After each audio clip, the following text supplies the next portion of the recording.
Hey, what's up, y'all? Back with another guide. Today we're going to be taking a look at Rise of the Ronin and how to counter spark effectively. Now, the first thing you want to do is make sure that you're playing this on performance mode. In my opinion, I think you need 60 frames per second to be able to do this consistently and effectively. Alright, with that out of the way, let's get into it. Now, you want to make sure you're hitting triangle at the right moment. Timing is crucial here. The counter spark system has nothing to do with when the attack is initiated and is entirely focused around how close the weapon is to your character's body. So you want to use it to intercept incoming attacks. I see a lot of people are trying to use this as a cancel, and it's not. You're basically deflecting an attack that's already in motion.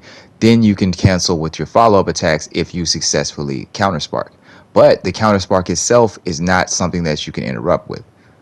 Now this is how I actually practice countersparking. I made sure to isolate one of these enemy types that you see on screen here, and I just waited and timed out every attack.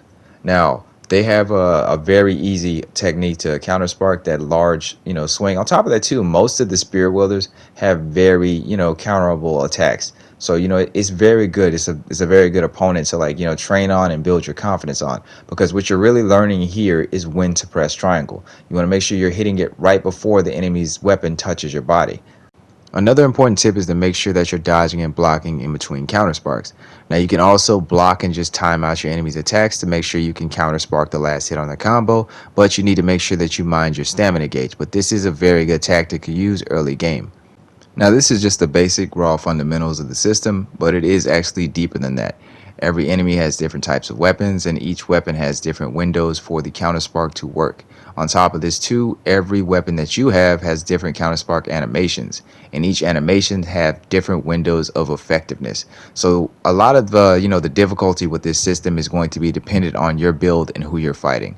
That is probably the best way to describe it. But the fundamentals I'm trying to teach you guys here can be applied to every weapon. This is the main reason why I chose spear guys as a control, because I feel like that is a enemy type that is very easy to counterspark for every weapon in the game.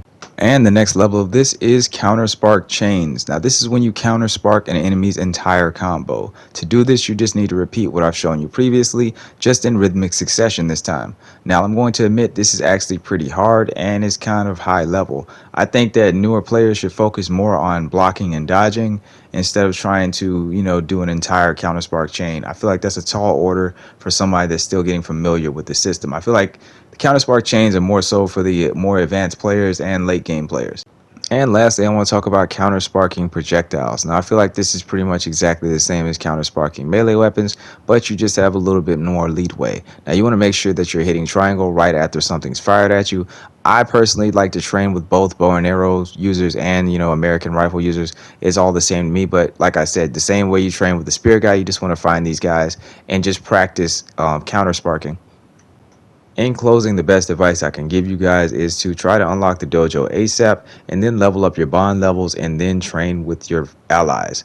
They really get you ready for a lot of the crazier things this game throws at you the later you get into the game. And it's just a really good place to drill a lot of things, a lot of fundamentals for combat.